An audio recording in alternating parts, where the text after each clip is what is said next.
할렐루야. 아멘. 오늘 말씀의 제목은 엘리사의 기적 후어. 시청자 여러분도 한번 이렇게 해보세요. 심심하니까 후어. 손가락 4개 후어입니다. 요즘 국제화 시대, 월드미션 시대에는 조금 약간의 영어도 이거 영어도 아니죠. 다 외래어니까 엘리사의 기적이 7편까지 나갈 것 같은데 지금 엘리사의 기적 후어입니다. 여러분 오늘 깜짝 놀라셨죠? 오늘 MBS 마하나임 복음 방송이 야외 촬영을 나왔습니다. 가평 숲속에 왔습니다.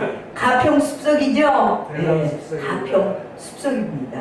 그래서 사실은 스튜디오입니다. 그런데 딱 보니까 어때요? 가평 숲속 같습니다. 네. 오늘 지금 여름철이라 제가 비가 이번 주에 너무 많이 왔어요. 엊그저께 너무 많이 비가 왔는데 지금 사실 휴가철이에요. 그러니까 이렇게 여름철에는 눈도 시원하고 마음도 시원하고 심령도 시원하고 우리의 믿음도 업그레이드 되어서 이렇게 초록색 그린 컬러를 보면 희망이래요. 그린색이 희망. 우리가 희망과 소망의 시간이 되시기를 바랍니다. 엘리사가 기적을 늘 일으키는 걸 보면은 우리가 소망이 생기잖아요.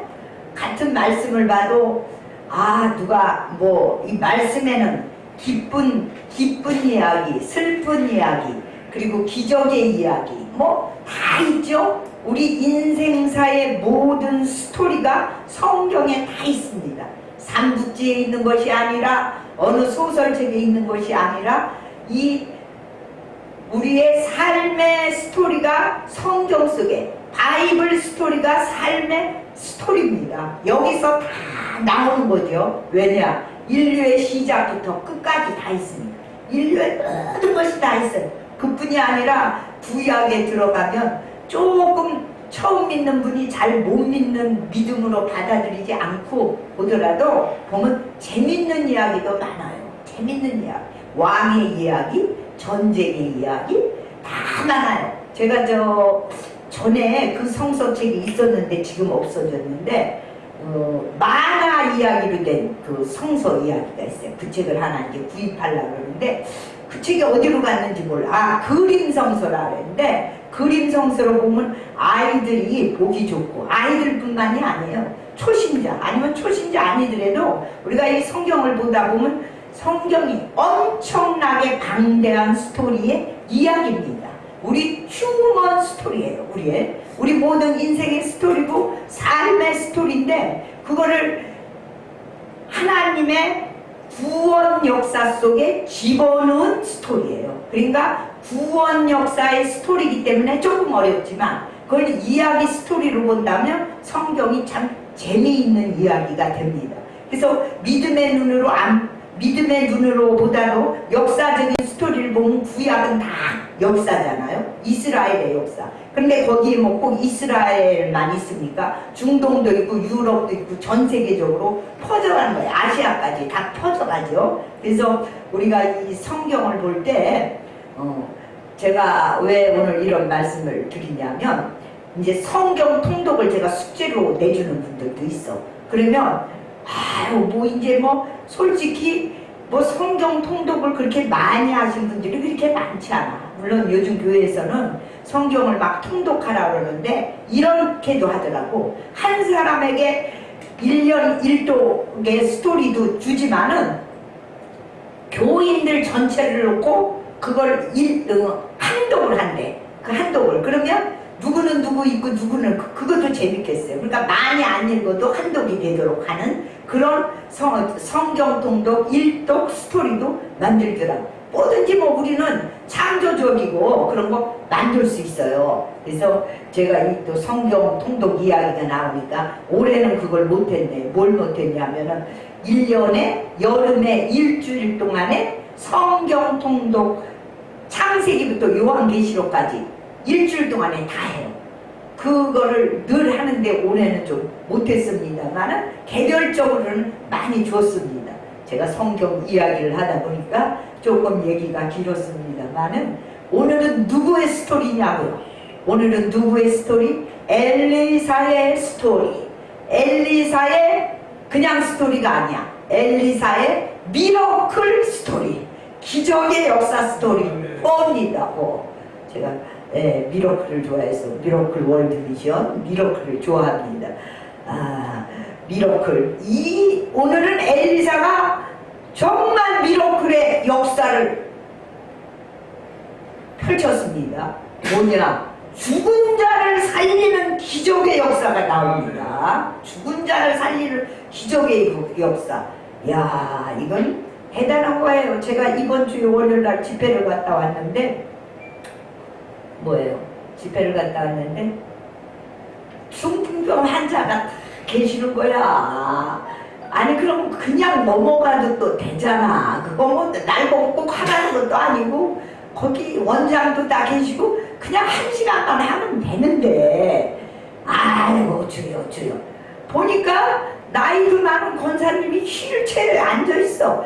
중풍도 여러 가지예요. 막 보니까 오래되고 휠체어에 앉았는데 손가락을 이렇게 구부러지고 오 마이 갓. 아니 이렇게 피지도 못해. 이러고 있어.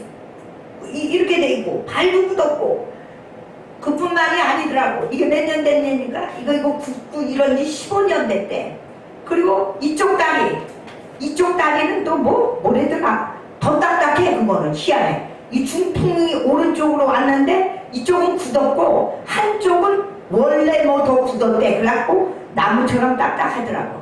아이고 아버지 근데 그래서 이제 제가 이제 말씀을 다 끝나고 이렇게 내려가니까 아이고 그분이 불쌍해 되는 거야. 그래가지고 나는 이제 되도록 좀 안 하려고 솔직히 이제 그냥 지나가 통과 패스오버 내가 통과를 해야지. 그러고 이렇게 물어보니까 안수를 해달라는 거요. 아이고 사람 살겠네. 에라 어떻게 또 그래서 팔이 이렇게 돼서 이쪽 팔로 밥 못 먹어요. 이쪽으로 이렇게 되고 몸이 기르는데 저 전도사가 있길래요. 팔 들어 올려. 아이고 아파 죽는다고 난리 나죠. 아파 죽지면 이걸 안 해봤는데 이게 되냐고. 중풍 온지 15분 돼서 이 손가락까지인데 그거 보니까 왜 손가락이 되니까 손가락이 안 펴져 여기서부터. 그래서 그냥 팔을 꽉 집어 들어 올렸습니다. 예수님 이름으로. 올라갔을까요? 올라갔죠. 올라가고 손가락도 피고 다리도 힘이 없어. 또 안수하고 그랬습니다. 우리 예수님은 치료하시는 하나님이고 우리 하나님은 치료하시는 하나님이라 엘리사의 기적 죽은 자도 살리는데 그냥 지나가면 되겠습니까? 그래서 제가 또 그랬더니 어저께인가 보니까 지금 집회 동안 계속 있어요. 그래서 내가 그냥 지나가도 되는데 어저께 전화해가지고 말도 어눌하더라고. 그분이 말도 어도도도도 당연하죠. 여기서 내가 말을 전혀 못하는 건 아닌데 어도도도도 어둔하고 이것도 손가락은 이렇게 됐어. 자꾸 이러려고 그래. 폈죠. 예수님 이름으로 펴졌어요. 다 펴지고 팔 이렇게 하니까 아파 죽는다. 난리 다리 아파. 왜? 성령의 불이 들어가서 순간 다 그때마다 틀립니다. 치료되었습니다. 어저께도 또 전화해서 내가 물어보니까 그 전도사가 증인이야. 그 남자 전도사한테 내가 팔 들어 올리라고 했거든. 그러고 팔에 힘이 들어가는 걸 보라고 봤어요. 그 즉시. 그랬더니 어제 전화 어머 그 권사님 받고 어머 목소리가 그 목소리가 아니야. 어도도도 하는 목소리가 또렷해졌어. 그러면서 팔 올리라니까 어머 완전히 틀려졌으니 하나님은 치료하십니다. 주의 종을 통해서 치료하십니다. 기적이 일어납니다. 이런 기적만 일어나겠습니까? 오늘 말씀에 있는 처럼 죽은 아들을 살렸습니다. 이거는 죽은 아들을 살려냈는데 예수님도 오셔서 우리 주의 선지자는 옛날의 선지자는 지금은 주의 종님들 기름 부음 하나님의 기름 부음 받은 우리 주의 종들은 할 수 있습니다. 이 능력을 우리의 머리 위에 부어 주셨습니다. 말씀을 주시고 성령의 기름 부음으로 말미암아 예수님의 이름으로 예수님의 사랑을 가지고 우리가 하면 죽은 자도 살릴 수 있습니다. 이제 예수님이 먼저 그러면 신약으로 한번 가볼까요? 예수님께서 죽은 자를 살리신 사건이 많이 나옵니다. 그 중에 누가복음 7장에 나오는 것은 예수님께서 나인성 과부의 아들, 나인성에 있는 과부의 아들, 그러니까 과부가 성경에 많이 나와. 왜냐하면 불쌍한 사람이야. 과부는 예나 지금이나 혼자 살면 좀 힘들어요. 경제적으로도 힘들고 뭐도 힘들고 힘들 수밖에 없죠. 이 나인성 과부의 아들을 죽었는데 예수님께서 관에 손을 대시면서, 그러니까 뭐예요? 벌써 죽어서 관에 들어가 있는 그 과부의 아들을 손을 대시면서 일어나라 했을 때 죽은 아들이 살아나는 기적이 일어났습니다. 그뿐입니까? 요한복음에는 예수님께서 죽은 지 나흘이나 되어가지고 무덤에 벌써 장사까지 지냈어. 그러면 뭐예요? 급수가 관에 있는 경우에는 조금 시간이 얼마 안 됐겠죠. 벌써 무덤까지 안치했으면 뭐예요? 죽어가지고 지금 3일 4일 됐어. 그러니까 3일이 지나면 아마 유대지방에도 우리나라도 3일장을 하죠. 3일 지나면 이제 장례 행사 이제 무덤으로 가든지 화장하잖아. 근데 죽은 지 나흘이 됐다 그러니까 벌써 무덤에 넣었다니까. 이스라엘의 무덤은 뭐예요? 돌무덤이거든, 우리처럼. 그런데 이 돌무덤에 가서 예수님께서 뭐예요? 돌을 옮겨 놓으라고 하고, 그리고 나사로야 나와라, 나사로야 나와라 했더니 어머, 죽은 나사로가 시체인데 벌떡 배를 동인 채로 나왔다. 배 뭐예요? 배로 다 묶어놓잖아요. 죽은 시체는 배로 동인 채로 나사로가 걸어 나왔어. 그거 무섭죠. 그러니까 이제 그 배로 동인 그 헝겊을 풀어놓아 다니게 하라 했습니다. 예수님께서 죽은 자를 얼마나 많이 살리셨습니까? 이거는 우리 사람이 할 수 있는 기적의 극치죠. 기적의 최고봉이에요. 죽은 자를 어떻게 살려? 아픈 자만 살려도 기적인데 죽어버렸으면 뭐예요? 우리의 사실은 인간이 죽으면 모든 소망은 끝나는 겁니다. 이 땅에서 끝났잖아요. 천국으로 가는 건데 그 영이 지금 육체가 지금 시체가 돼가지고 그런 죽은 자를 살렸다는 것은 사람의 이성이나 사람의 생각으로는 할 수가 없는 일입니다. 예수님께서는 하나님의 아들이시고 하나님이시기 때문에 이 능력을 행하실 수가 있습니다. 우리는 우리의 믿음의 결국은 무엇입니까? 영혼의 구원을 받는 것이고 우리의 영혼이 천국 가는 것입니다. 이 땅에서는 죽음은 끝나는 거예요. 죽음이 마지막 아닙니까? 모든 철학도 신학도 어디에서부터 시작됩니까? 인간의 죽음에 대해서 연구하는 거예요. 연구를 100번 해도 살릴 수가 없어. 모든 학문과 철학과 모든 것. 그러나 죽은 자를 때때로 예수님께서 이렇게 살리시는 기적을 통해서 그 우리의 삶이 이 땅이 전부가 아니라는 것을 알려주고 있습니다. 오늘 우리는 엘리사도 정말 예수님처럼 구약시대에 이런 일을 했습니다. 어떻게 해요?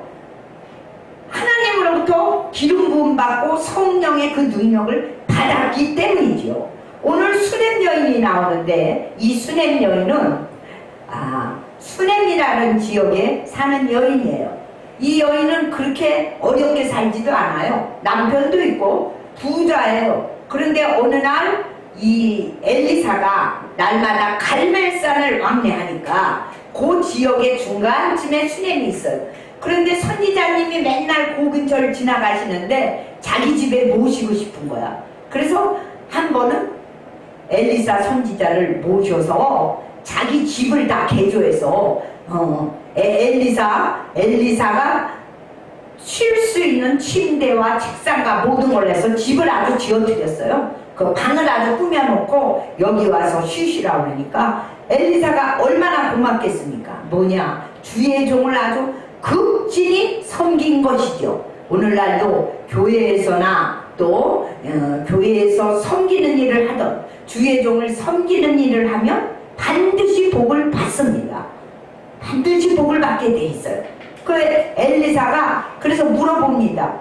게하시를 통해서 저 수냄 여인이 우리에게 이렇게 잘하고 있는데 무엇이 소원인지 물어봐라 했더니 수냄 여인이 말하기를 나는 평안해요. 그건 뭐냐? 모든 것 그렇게 어려움이 있다는 것을 얘기하지 않고 있습니다. 그런데 보니까 그 집은 부유했지만 둘 다 나이가 먹었지만 아들이 없었어요. 자녀가 없었다는 것이죠. 오늘날은 뭐 자녀를 일부러 안 낳기도 하고 그러지만 자녀를 원하는데 못 낳으면 참 별일 다 있어요. 요새는 그래도 의학이 발전해서 시험관 아기도 낳고 하지만 옛날에 그런 게 없잖아요. 그러니까 아이를 못 낳았으면 아이가 없습니다. 그러니까 아이를 내년 이맘때 아이를 주겠다 하니까 그 여인이 깜짝 놀랍니다. 자기 속에 있는 마음을 알기 때문에 아니에요. 그런데 내년 이맘때면 아들을 낳으리라 했는데 정말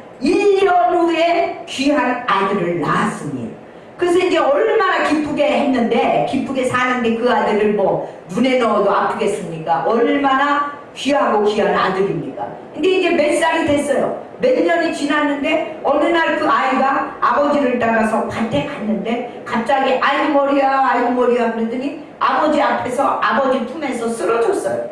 그래갖고 이제 그 아버지가 수냄 여인의 남편이 깜짝 놀래갖고 보냈어요. 어머니에게로 이제 수냄 여인에게 보냈는데 여인이 아기를 안고 있으니까 그 아이가 그냥 죽어버린 거예요.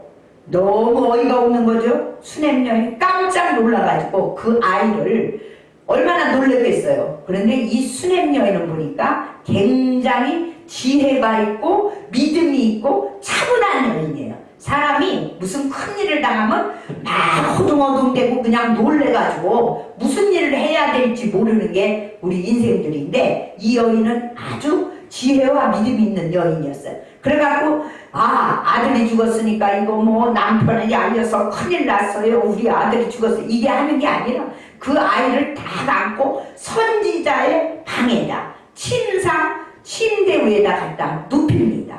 눕혀놓고 이제 선지자에게 남편에게 나귀를 달라 사관하고 사람 한 사람 붙여서 나 어디 좀 가겠다 하니까 남편이 깜짝 놀래고 남편한테 안 알립니다. 죽었다는 걸. 이게 그러니까 이 수냄 여인이 믿음의 여인 아닙니까? 믿음의 여인이 아니었으면 호들갑을 떨고 남편에게 아기가 죽었어 난리가 났겠죠. 그런데 왜 가는데 초하루도 아니고 안식일도 아니고 왜냐하면 초하루와 안식일에는 예배를 드리고 이제 나귀를 타고 가는데 그런 날도 아닌데 왜 달라고 그러니까 아무 일도 아닙니다. 평안합니다. 아주 표시도 아니고 그리고는 그 나귀를 타고 갈멜산에 있는 엘리사에게 갔습니다.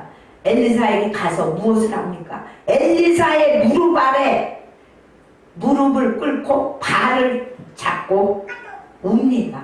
아무 말도 안 합니다.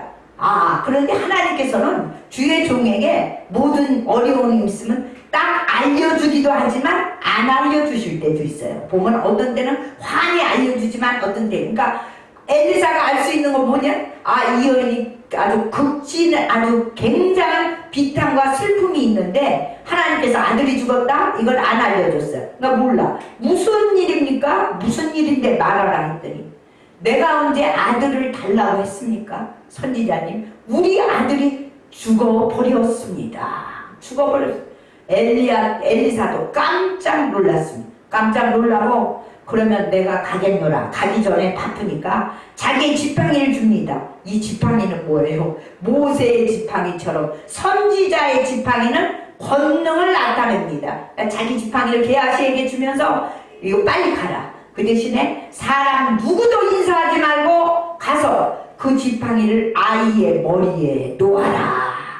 마치 모세의 지팡이처럼 그걸 갖다 놓으면 자기 믿음에 이렇게 하면 아기를 살릴 수 있을 수도 있다 하고 게하시에게 먼저 보냅니다. 그러니까 게하시가 막 뛰어갑니다. 집안을. 왜? 시간이 급하지 않아요? 아기가 죽었으니까. 아이가 가서 그걸 했는데 아이가 안 살아나는 거예요. 그러니까 먼저 간 게하시가 돌아오면서입니다. 아이가 안 살아났습니다. 그때 엘리사가 이제 가서 그 방에 가서 아이에게 엎드립니다. 엎드려서 자기의 눈은 눈대로 손은 손대로 그대로 엎드려서 기도하면서 그를 살려냅니다. 오늘 엘리사의 행동을 보면은 엘리사가 그렇게 모든 것을, 물론 하나님은 주의 종에게 선지자에게 능력을 줍니다만은 그냥 주는 게 아니에요. 그 선지자도 자기의 할 바를 다 해야 돼. 할 바를 다 하지 않고는 어떻게 죽은 자를 살리겠습니까? 이 엘리사가 그래서 그가 한 일은 늘 기도하고 늘 믿음이었지만 그 방에 들어가서 문을 딱 닫습니다. 은밀하게 문을 닫고 거기에서 은밀한 가운데 보시는 하나님 앞에 기도합니다. 왜? 늘 기도하지만 또 기도하는 거야. 하나님, 아이가 죽었습니다. 이 아이를 살려 주시옵소서. 이 아이를 살려야 하나님께 영광입니다. 왜? 하나님이 주신 아들이 아닙니까? 하나님께서 주신 아들이에요. 그리고 간절히 기도합니다. 그뿐만이 아니에요. 기도만 하는 게 아니라 죽은 자는 차갑죠. 그러니까 자기의 손과 그대로, 왜? 자기의 체온과 이걸 가지고 살리는 건 아니지만 자기의 살아있는 몸을 던지는 것입니다. 살아있는 몸을 던지는. 저도 하나님으로부터 신유와 이런 은사를 받았기 때문에 이렇게 아픈 자가 있으면 다 압니다. 아주 예민하게 알고, 때로는 제가 지나치려고 해도 지금 엊그저께 집회 갔을 때 이렇게 예수님의 마음을 줍니다. 불쌍한 마음. 그러니까 제가 뿌리칠 수가 없어. 그러나 그게 이 주의 종의 헌신이 필요합니다. 물론 능력이 나갈 때는 쉽지만은 않아요. 그것이 다가오기도 하고 굉장히 힘든 면도 많이 있습니다. 그러니까 뭐예요? 이 희생이 없어서는, 온 정성을 기울이니 주의 종이 이것이 없어서는 기적은 일어나지 않습니다. 엘리야가 이렇게 누워서 했다는 것은 희생의 표현입니다. 이 아이를 어떻게 해서든지 살려내야 되겠다는, 자기로서는 최선을 다하는 거죠. 저도 보면은 우리 무슨 일을 할 때, 성도의 문제나 이럴 때 최선을 다할 때 기도도 하고 뭔가 조언도 하고 또 뭔가 달려갈 때는 뛰어서 가서 하고 할 때 기적이 일어나는 것을 많이 봅니다. 엘리야가 온 정성을 다하고 헌신을 다했습니다. 그랬는데 그게 얼마 만에 살아났다는 기록은 지금 없어요. 언제까지? 아이가 살아날 때까지 끊임없이 했습니다. 보니까 아이 앞에 이렇게 몸을 굽혀서 했쓰는 것뿐만이 아니라 뭐를 했어요? 방 안을 두루두루 왔다 갔다 했다는, 시간이 필요했다는 것이죠. 아이에게 손도 대보고 기도도 하면서 방 안을 휘돌고 또 하고, 아마 여러 번 했을 거예요. 자기 여러 번. 온 자기의 정성과 모든 것을 언제까지? 되어질 때까지 그치지 않고 그는 희생의 모든 노력을 했습니다. 오늘 우리는 주님이 기적을 베푸십니다. 그러나 기적을 베푸는 그 과정에서 오늘 엘리사가 그가 희생과 모든 걸 하듯이 우리 주의 종들도 그렇게 다 합니다. 그렇게 할 때 기적은 일어나게 되는 것입니다. 죽은 자도 살아나는 것입니다. 중풍병자도 일어나게 되는 것입니다. 가지가지 병에서 다 낫는 것입니다. 가지가지 문제 속에 마귀의 모든 공략이나 이 싸움에 온 것도 다 물러가, 사업도 열리고 가정도 회복되고 모든 것이 기적의 역사가 일어나게 되는 것입니다. 오늘 우리는 하나님께서 말세는 내가 내 남종과 여종에게 물립을 듯이 성령을 부어주신다고 했습니다. 주님의 종들에게 다 능력을 주셨습니다. 적게나 많게나. 그러나 우린 뭐예요? 이 믿음이 필요합니다. 엘리야와 같은 믿음, 엘리야와 같은 헌신, 엘리야와 같은 그 용기, 엘리사와 같은 그 믿음, 엘리사와 같은 그 헌신이 있을 때 오늘 수냉여인에게 하나님으로부터 낳지 못하는 아들도 받게 하고, 그 아들이 몇 년 있다가 죽었는데 그 죽은 아이를 살리는 놀라운 역사를 역사를 베푸시는 것을 보게 됩니다. 오늘 우리가 사역의 현장에서, 우리 삶의 현장에서, 우리 모든 사업장의 현장에서 죽은 자가 살아나는 것과 같은 놀라운 역사가 오늘도 예수님의 이름으로 일어나기를 축원하면서 이 말씀을 마칩니다.